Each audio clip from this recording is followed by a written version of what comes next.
ETV live ఆధ్యాత్మిక channel ప్రేక్షకులందరికీ కూడా స్వాగతం. దుఃఖము, సుఖము, ఓటమి, గెలుపు అన్ని రకాల సమయంలో మన యొక్క సమయాన్ని ఏ రకంగా సద్వినియోగం చేసుకోవాలి, మనసు యొక్క సంబంధాలు పరమాత్మతో ఏ విధంగా సహజమైన పద్ధతిలో మనం సఫలం చేసుకోవచ్చు అనే అంశం గురించి ఈరోజు మనం చర్చించుకుందాం. మన హ్యూమన్ నేచర్ ఏంటంటే వెతుకుతూ ఉంటాడు గమ్యం కోసం. వెతికి వెతికి వెతికి కొందరు మనుషులు మర్చిపోయారు అసలు నాకు కావాల్సింది ఏంటి, నేను చేరుకోవాల్సినటువంటి గమ్యం ఎలాంటిది అనేది. ప్రతి ఒక్క ఆత్మ తన కోరుకుంటుంది, తను చేరుకోవాలి అనుకుంటుంది. తన యొక్క లైఫ్ ఎండ్లో ఒకే ఒక్క పరమాత్ముడి యొక్క స్మృతిలో ఉండగలగడం. మనసులో వచ్చేటువంటి అనేక రకరకాల సంకల్పాలు, వ్యర్థమైన సంకల్పాలను మనం సమాప్తం చేసుకోగలగాలి. మన యొక్క మనసు యొక్క ఏకాగ్రత సహజమైన రీతిలో పరమాత్ముడి యందు మనసు లగ్నమైనప్పుడే వారి ద్వారా మనం పొందేటువంటి సర్వప్రాప్తుల అనుభూతిని ప్రతి ఒక్కరిని చేయగలుగుతూ ఉంటాం. మరి సమయాన్ని సద్వినియోగం చేసుకునే పద్ధతి ఏంటి అంటే సమయం అనుసారంగా పరమాత్ముడితో సర్వ సంబంధాలను మనం జోడించడం. పరమాత్మతో మనం అన్ని సంబంధాలు జోడించినప్పుడే సమయం అనుసారంగా ఆ పరమాత్ముడి ద్వారా మన ఆత్మకు కావలసినటువంటి సర్వప్రాప్తుల అనుభూతులను మనం చెయ్యగలుగుతూ ఉంటాము. మరి ఎప్పుడైతే మనసు ఉదాసనీయంగా ఉంటుందో ఆ సమయంలో మనం ఎక్కువగా అతిగా ఆలోచిస్తూ, అతి ఆలోచన వలన టెన్షన్లోకి రాకుండా, క్రోధంలో రాకుండా సహజమైన యుక్తి ఏంటంటే ఆ సమయంలో పరమాత్ముని మీరు మంచి స్నేహితుడిగా చేసుకోండి. ఇప్పుడు చూడండి, స్నేహితుడు అన్నప్పుడు మన ఏ విషయం కూడా దాయం, ప్రతి ఒక్కటి కూడా పరమాత్మకి మనము అర్పిస్తాము. మరి ఎవరి జీవితంలోనైతే పరమాత్ముడే మంచి స్నేహితుడైపోతాడో వారి జీవితంలో దుఃఖము, అశాంతి, ఉదాసనీయత అనేది లేకుండా కంప్లీట్గా సమాప్తం అవుతుంది. కొన్నిసార్లు పని చేయడానికి స్తోమత ఉంది, చదువు ఉంది, ఫైనాన్షియల్గా సపోర్ట్ కూడా ఉంది, అన్నీ ఉండి కూడా ధైర్యం కోల్పోతూ ఉంటాం, అవునా? అలాంటి సమయంలో పరమాత్ముని మీరు తండ్రిగా చేసుకోండి, తల్లిగా చేసుకోండి.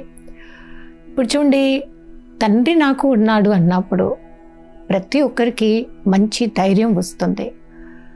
మరి ఎప్పుడైతే భగవంతుడు మన తోడు ఉన్నప్పుడు, వారి రక్షణలో మనం ఉన్నప్పుడు ఆ ధైర్యం ప్రతి అడుగులో మనను ముందడుగు ఎన్నో 1000 రెట్టింపులు వేయిస్తూ ఉంటుంది. అందుకే మనం పరమాత్మని గుణగానం చేసేప్పుడు కూడా వారి యొక్క పూర్తి నామం మన మీదే చెప్తాము. పరమపిత శివ పరమాత్ముడు, తండ్రులకు మించిన తండ్రి. తండ్రి అనగానే మనకు ధైర్యం, ఆస్తి రెండు ప్రతి ఒక్కరికి గుర్తొస్తాయి. తండ్రి రూపంలో ఆ యొక్క ఆస్తి, పరమాత్ముడు మన ఆత్మకిచ్చేటువంటి ఆస్తి చాలా గొప్పనైనదండి.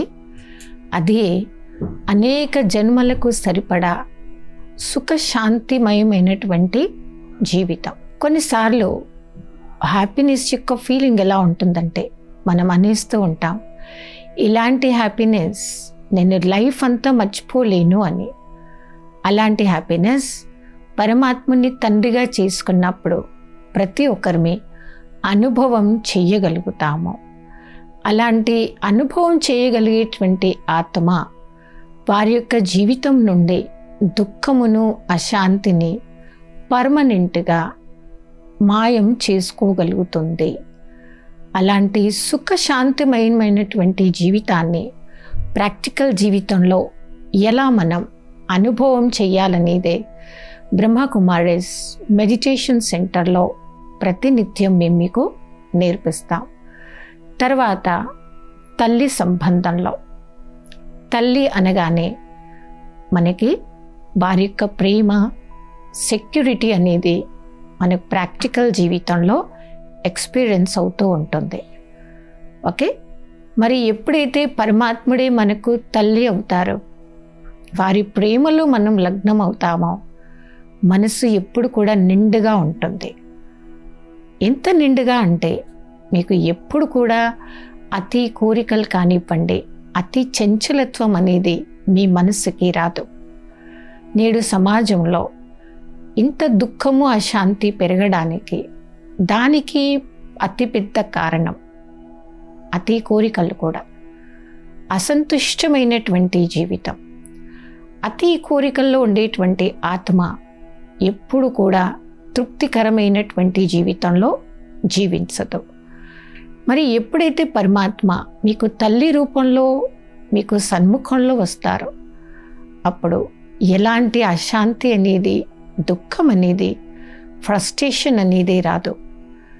మరి ఎప్పుడైతే ఒక యోగి ఆత్మ పరమాత్మని మంచి స్నేహితుడిగా చేసుకుంటారో, లోపల ఏ విషయాన్ని దాసి అశాంతి, దుఃఖం వారిలో పెంచుకోరు. తర్వాత తండ్రి రూపంలో మీకు నేను ఉన్నాను అనేటువంటి ధైర్యాన్ని ఇస్తారు. ఆ తండ్రి ఉన్నప్పుడు ఆత్మకి లోపటి నుండే ఆ యొక్క ధైర్య సాహసం అనేది పెరుగుతుంది. తల్లి రూపంలో పరమాత్మ మీకు సొంతమైనప్పుడు వారి యొక్క ప్రేమను, వారి యొక్క రక్షణను అనేది మీ ఆత్మ అనేక జన్మల వరకు దాని యొక్క ఎక్స్పీరియన్స్ని సహజమైన రీతిలో చెయ్యగలుగుతుంది. అందుకని పరమాత్ముడి యొక్క తోడు నా వెంట ఉన్నారనే ఎక్స్పీరియన్స్ మనం సహజమైన రీతిలో చేయాలి అంటే 3 ముఖ్యమైన సంబంధాలు మనం ప్రతి ఒక్కరిని ఈ రోజు నుండే మొదలు పెడదాము. పరమాత్ముడు తల్లి, తండ్రి, శిక్షకుడు, రక్షకుడు, సత్యమైనటువంటి ఫ్రెండ్. అందుకే ఒక మంచి ఎగ్జాంపుల్ ఏంటంటే, ఖుదాకో దోస్త్ బనావు అంటే భగవంతుని మీ యొక్క నిజమైన స్నేహితుడిగా మార్చుకోండి. ఓకే, మీ ఫ్రెండ్ మీ వెంట ఎప్పటికీ ఉంటాడు. మరి ఏ వ్యక్తి అయితే ఫ్రెండ్ను తోడు పెట్టుకుంటారో వారు ఎప్పుడు కూడా ఒంటరిగా ఉన్నానని ఫీలింగ్లో ఉండరు. ఒంటరిగా ఉన్నప్పుడు చాలాసార్లు అనేక మంది యొక్క కంప్లైంట్ ఇది, నాకు చాలా వేస్ట్ థాట్స్ వస్తూ ఉంటాయి. నేను ఎంత వద్దు వద్దు అనుకున్నా కానీ నేను అనేకంగా వ్యర్థంగా ఆలోచిస్తూ ఉంటాను. ఎంత వేస్ట్ ఆలోచిస్తానంటే నాకు రాత్రంతా నిద్ర రాదు, వెతుకుతూ ఉంటాను ఒక తోడు కోసము అని మెజారిటీ మనుషుల యొక్క కంప్లైంట్ మనం వింటూ ఉంటాం.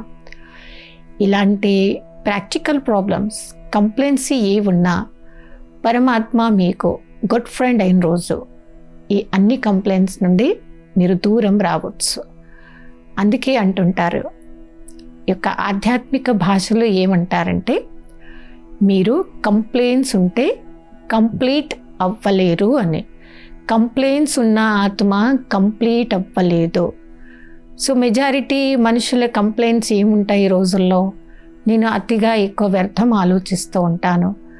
దేనికి నీవు ఎంత వ్యర్థం ఆలోచిస్తావు అంటే, నా లైఫ్లో ఎన్నో కోరికలు ఉండేవి, ఏదో చెయ్యాలని ఆతృత ఉండేది, కానీ సరి అయిన సమయంలో సరి అయిన పద్ధతిలో నేను ఇవన్నీ చెయ్యలేకపోయాను. అందుకే ఆఫ్గానే కోరికలు అలా ఉండిపోయి తెలియని బాధలో నేనున్నాను అని. అలా అతిగా ఆలోచించడం, దాన్ని చూడండి మనం డిప్రెషన్లో వెళ్ళిపోవడం అని కూడా అంటూ ఉంటాం. అలాంటి డిప్రెషన్ స్థితి వరకు మనం వెళ్ళకుండా ఉండాలి అంటే యొక్క ఆధ్యాత్మికత ఈరోజు మనందరికీ నేర్పిస్తున్న గొప్ప అంశము సర్వ సంబంధాలు పరమాత్మని సమయం అనుసారంగా ఒక ఈశ్వరుడితో జోడించుకోవడమే.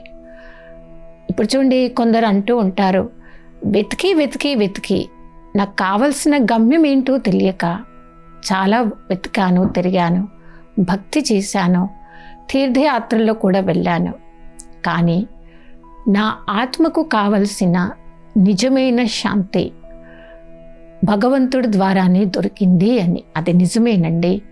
మీ ఆత్మకు కావలసినటువంటి నిజమైన గమ్యం ఇదే ఆధ్యాత్మికత. మీరు అన్ని రకాలుగా మనసుతో ప్రశాంతంగా ఉండగలుగుతారు. చాలామంది ఏమంటుంటారంటే, నా మైండ్కి ఫ్రీడమ్ కావాలి, నా మైండ్కి ఫ్రీడమ్ కావాలి, ఫ్రీడమ్ కావాలి, ఫ్రీడమ్ కావాలి అని. మీకు టైం ఉంది, కానీ ఫ్రీడమ్ కొరకు వ్యర్థం వైపు, అనవసరమైనటువంటి దుర్వ్యసనాల వైపు సమయాన్ని వృధా చెయ్యకండి. దాని వలన మనకి లాభాలు ఏమీ లేకుండా లైఫ్లో అన్ని నష్టాలే ఉంటాయి. కాబట్టి ఈ రకంగా ఎంత ఎక్కువ టైం మన యొక్క సర్వ సంబంధాలు పరమాత్మతో మనం ఒకసారి జోడించేసుకుంటామో, వారి ద్వారా సర్వశక్తుల ప్రాప్తి అనుభూతిని మన ఆత్మ సహజమైన రీతిలో చెయ్యగలుగుతుంది. సహజమైన రీతిలో ఎప్పుడైతే మన ఆత్మ సర్వ ప్రాప్తులతో సంపన్నమవుతుందో అప్పుడే తృప్తికరమైనటువంటి జీవితంలో వారు జీవించగలుగుతారు. ఓకే, మరి సమయాన్ని సద్వినియోగం చేసుకోవాలి అంటే నా లైఫ్లో ఏమేమి లోటు ఉంది ఒకసారి మీరు నోట్ చేయండి. నాకు హ్యాపీనెస్ ఎందుకు లేదు అది కూడా నోట్ చేయండి ఒకరోజు. నాకు ఏమేమి కావాలి అది నోట్ చేయండి. మీకు ఏమేమి కావాలి, ఏమేమి ఉన్నాయి అవి చూసుకొని, నాకు ఏం కావాలి, నేను ఎందుకు సంతోషంగా లేను అనేది చూసుకున్నప్పుడు దానిలో మెజారిటీ మనుషుల కంప్లైంట్ ఇదే ఉంటుంది. అతి కోరికలు, కాంపిటీషన్, ఫ్రస్ట్రేషన్. ఓకే, ఎక్కడ కాంపిటీషన్ ఉంటుందో, ఎక్కడైతే ఫ్రస్ట్రేషన్ ఉంటుందో అక్కడ ఆత్మకు కావలసినటువంటి నిజమైన శాంతి యొక్క అనుభవం చెయ్యలేకపోతూ ఉంటారు. మరి మీ దగ్గర ఉందేంటి, మీరు చెయ్యగలిగేది ఏంటి అనేది మనం చెక్ చేసుకున్నప్పుడే మనకు దొరికేటువంటి మార్గము ఇదే ఆధ్యాత్మిక మార్గం. ఈ ఆధ్యాత్మిక మార్గంలో ఉన్న ఆత్మ ఈ మెడిటేషన్ ద్వారా సహజమైన రీతిలో తృప్తికరమైనటువంటి జీవితాన్ని మా సంస్థలో కొన్ని లక్షల మంది చేస్తూ ఉన్నారండి. మరి సర్వ సంబంధాల అనుభవం చేసే ఆత్మ ఖచ్చితంగా తృప్తిగానే ఉంటుంది, తృప్తికరంగా ఇతరులను కూడా మార్చగలుగుతుంది. అందుకే చెప్పబడుతుంది, మనం చదువుతూ ఇతరులకు కూడా చదివించాలి. అంటే మంచి సహవాసంలో మనం ఉండాలి. ఒక ఆధ్యాత్మికతని ఇష్టపడేటువంటి ఆత్మ యొక్క సహవాసం ఇతర ఆత్మల్ని కూడా ఖచ్చితంగా ఇదే మార్గంలో, ఈజీ పద్ధతిలో వారిని కూడా తీసుకురాగలుగుతుంది. మరి ఎప్పుడైతే ఆత్మ ఈజీ పద్ధతిలో ఇతర ఆత్మల్ని ఈ మార్గంలో తీసుకొస్తుందో వారి ప్రాక్టికల్ జీవితంలో తృప్తికరమైనటువంటి జీవితంలోనే వారు జీవిస్తూ ఉంటారు. అప్పుడు సహజంగా మనకు కావాల్సింది ఆ యొక్క రియల్ హ్యాపీనెస్ని మనమంతా ఈజీ పద్ధతిలో మనం చేయగలుగుతాం. అలా ఉన్నప్పుడే మీ ఆత్మకు కావలసిన నిజమైన సుఖము, శాంతి యొక్క అనుభూతిని చేయగలుగుతుంది. కాబట్టి యొక్క ఆధ్యాత్మికత ఈరోజు మనకు నేర్పిస్తున్న అంశము సమయం అనుసారంగా స్పిరిచువాలిటీని ఎలా ఉపయోగించుకోవాలి. భగవంతుణ్ణి ఫ్రెండ్ చేసుకున్నప్పుడు సగం కంటే ఎక్కువ మీరు మీ మైండ్లో వస్తున్నటువంటి ఆ యొక్క అనేక వ్యర్థ సంకల్పాలు సమాప్తం చేసుకొని తండ్రిగా మీకు భగవంతుడైనప్పుడు వారి రక్షణని మీరు పొందుతూ, తల్లిగా మీరు భగవంతుణ్ణి తయారు చేసుకొని వారి యొక్క తోడును నీడను సహజమైన రీతిలో మీరు అనుభవం చెయ్యండి. కాబట్టి పరమాత్మ మనకు నేర్పిస్తున్నటువంటి ఏకైక మార్గము ఈ యొక్క రాజయోగ పద్ధతి, పరమాత్ముడితో సర్వ సంబంధాలను జోడించటం. అనేక వైపుల నుంచి మనసుని తొలగించి ఒకే ఒక్క భగవంతుడి యందు మనసుని లగ్నం చేయటమే ఈరోజు మనమంతా నేర్చుకుందాం. మైండ్ యాబ్సెంట్ అవుతూ ఉంటుంది. చూడండి, చాలామంది అంటూ ఉంటారు, నా మనసులో నిలకడ లేదండి, ఒక్క దగ్గర నా మనసు స్థిరంగా ఉండదు, నేను ఎక్కువగా ఆలోచిస్తున్నాను అని అంటూ ఉంటారు. ఇన్ని కంప్లైంట్స్కి ఒకే జవాబు, సరి అయిన సమయంలో ఈజీ పద్ధతిలో మనసుని భగవంతుడి యందు లగ్నం చెయ్యండి. అందుకే ఆధ్యాత్మికతలో మనమందరం నేర్చుకుంటున్న అంశం ఏంటంటే, ఏ విషయం గురించి కూడా అతిగా చింత చెయ్యకండి. అందుకే అంటుంటారు, పరమాత్మ మనకు నేర్పించే స్లోగన్ ఏంటంటే, చింతా తాకీ కీజియే జో అనుహోన్ హో రహీ హో. దేనికోసం చింత చేయాలి? ఏదైనా కొత్త జరిగితే. కొత్త ఏం కాదు కదండి, జరిగిందే జరుగుతుంది, జరగాల్సింది ఎవరి కోసమో ఆగదు. అయితే పరమాత్మ ఈరోజు మనకు నేర్పిస్తున్న స్పిరిచువాలిటీ ఏంటి? అతిగా చింత చెయ్యకండి, అతిగా ఆవేశంలోకి రాకండి, అతిగా ఏ విషయంలో కూడా క్రోధంలోకి వచ్చి తప్పుడు నిర్ణయాలను తీసుకోకండి. అప్పుడు సరి అయిన సమయంలో సరి అయిన నిర్ణయం తీసుకున్నందుకు మీ యొక్క జీవితం కంప్లీట్గా వజ్రతుల్యంగానే మారుతుంది. వజ్రతుల్యమైనటువంటి అమూల్యమైన జీవితంని మనం మార్చుకోవాలి అంటే సదా వారి యొక్క తోడును నీడను అనుభవం చేయటం. మరి ఏ ఆత్మ అయితే సరి అయిన సమయంలో పరమాత్ముడి యొక్క తోడును నీడను అనుభవం చేస్తుందో వారి ద్వారా సరి అయిన సమయంలో అష్టశక్తుల ప్రాప్తిని వారు చేయగలుగుతూ ఉంటారు. మరి అన్ని రకాల అష్టశక్తులు మన నిజ జీవితంలో ఉన్నప్పుడే ఏదైతే మనం వెతుకుతున్నామో, కొందరు అంటుంటారు చూడండి, ఎందుకు వెతుకుతున్నానో నాకే అర్థం కావట్లేదు, కానీ వెతుకుతున్నాను. ఏం వెతుకుతుంది మీ అంతరాత్మ? సరి అయిన సమయంలో మీరు సరి అయిన నిర్ణయం తీసుకోగలగడం. మీరు సమస్యలు వచ్చాయి మీకు కూడా, అలాంటి సమస్య గురించి అతిగా సమయాన్ని వృధా చెయ్యకుండా సేమ్ టైంలో ఆ యొక్క నిర్ణయ శక్తిని తీసుకోవడం, సహజమైన రీతిలో సర్దుకోగలగడం. అంటే ఒక మంచి పుణ్యంలో మీ యొక్క సమయాన్ని కానివ్వండి, సంకల్పాలను కానివ్వండి, పుణ్యమైన కార్యంలో మన యొక్క సమయంగా ఇచ్చాము, సంకల్పాలు కూడా చేశాము, పరమాత్ముడి యొక్క సేవలో సఫలం చేసుకుంటే అది మనది తెలియకుండానే అనేక జన్మల కొరకు మన యొక్క సంపాదన ప్యాక్ అవుతుంది. ఇన్ని రకాల లాభాలు సరి అయిన సమయంలో పరమాత్ముడితో మనసుని సంబంధాలు వారితో జోడించటంతో మాత్రమే ప్రాక్టికల్ జీవితంలో మనకి దొరుకుతాయి. ఓకే, కాబట్టి అలాంటి శుభప్రదమైనటువంటి అవకాశాలు భగవంతుడు మనకి రోజు అందరికీ ఇస్తూ ఉంటారు. అనేక సంకల్పాలు చేయకండి, ఈజీగా ఉండండి. ఓకే, ఈజీగా ఉండండి, కానీ లేజీ అవ్వకండి.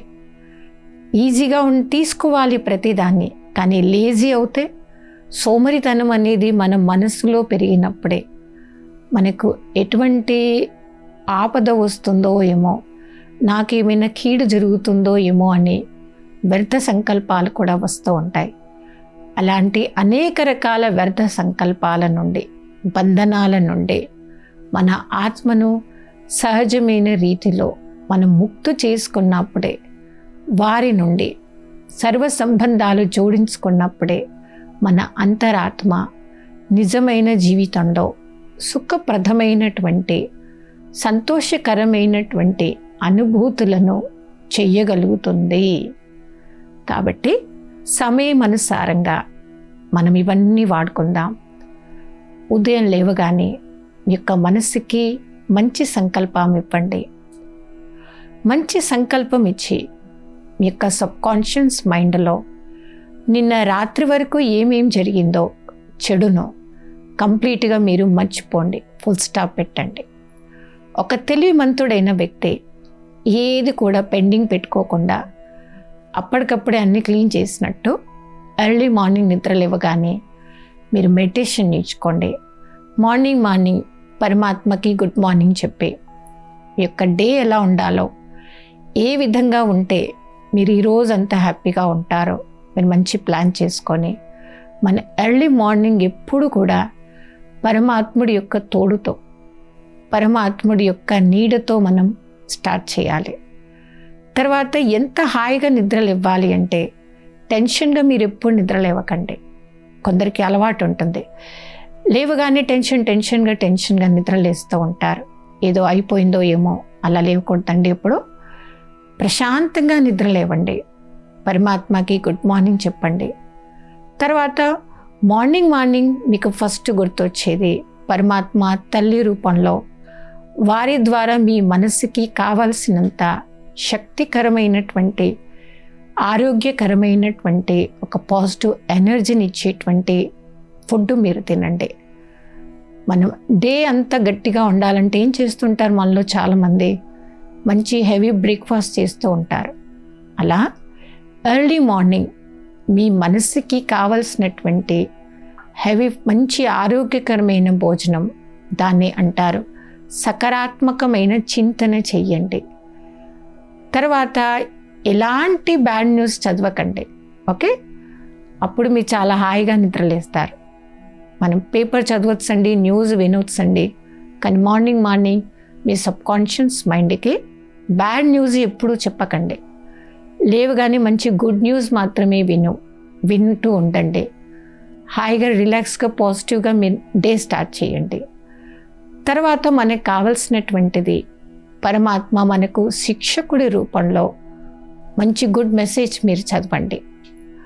ఇప్పుడు చూడండి, మీరు రోజు మా క్లాస్కి వచ్చారనుకోండి, మీకు ఎర్లీ మార్నింగ్ ఈ రోజంతా మీరు ఏం చేస్తే బాగుంటుంది, ఏ విధంగా ఈ రోజంతా కావాల్సినటువంటి ఆరోగ్యకరమైన భోజనం స్పిరిచువాలిటీ ద్వారా మీరు ఎలా పొందవచ్చో మీరు అదే నేర్చుకోండి. తర్వాత మీరు పరమాత్మని తండ్రిని చేసుకొని మీ యొక్క బాధ్యత ఏంటి, మీరు ఒక గృహస్థిగా ఉండండి. మీరు బిజినెస్ బిజినెస్ కూడా చేయండి. మీరు గృహస్థాన్ని వదలకండి, బిజినెస్ వదలకండి, చదువులు మానుకోకండి, అన్నీ చేయండి. కానీ ఆవేశంలోకి రాకండి, ఎప్పుడు కూడా క్రోధంలోకి రాకండి. ఎప్పుడైతే క్రోధము ఆవేశం మనలో పెరుగుతుందో తెలియని ఫ్రస్ట్రేషన్, టెన్షన్ అనేది మనది మానసికంగా, శారీరకంగా మన ఆరోగ్యం పైన గట్టి దెబ్బను తగిలిస్తుంది. మరి ఆ సమయంలో మీకు ఈ మాట గుర్తు రావాలి అంటే ఒక మంచి యుక్తి ఏంటంటే మంచి ఉపన్యాసాలు, స్పిరిచువల్ మెసేజ్లు ఏవైనా రోజు రాసుకోండి. ఇది కూడా చాలా మంచి హ్యాబిట్ అండి. అవన్నీ రాసుకొని సరి అయిన సమయంలో అది ఆన్సర్ గుర్తు తెచ్చుకోండి. ఈ విధంగా పరమాత్మ మీకు మంచి టీచర్, మంచి గైడ్ ఇచ్చేటువంటి సద్గురువు, సమయం అనుసారంగా మనం ఆ విధంగా స్టార్ట్ చేసినప్పుడే ఆరోగ్యకరమైనటువంటి జీవితంలో మనమంతా జీవించగలుగుతాం. సో ఈరోజు ఎపిసోడ్లో సమయం అనుసారంగా సర్వ సంబంధాలను పరమాత్మతో జోడిస్తూ అనేక రకాల చింతల నుండి సహజమైన రీతిలో మనం ఏం చేస్తే బయటకు రాగలుగుతాం అనే అంశం గురించి చర్చించుకున్నాం. రాబోయే ఎపిసోడ్లో మరికొన్ని కొత్త విషయాలతో కలుద్దాం. అప్పటి వరకు ఓం శాంతి.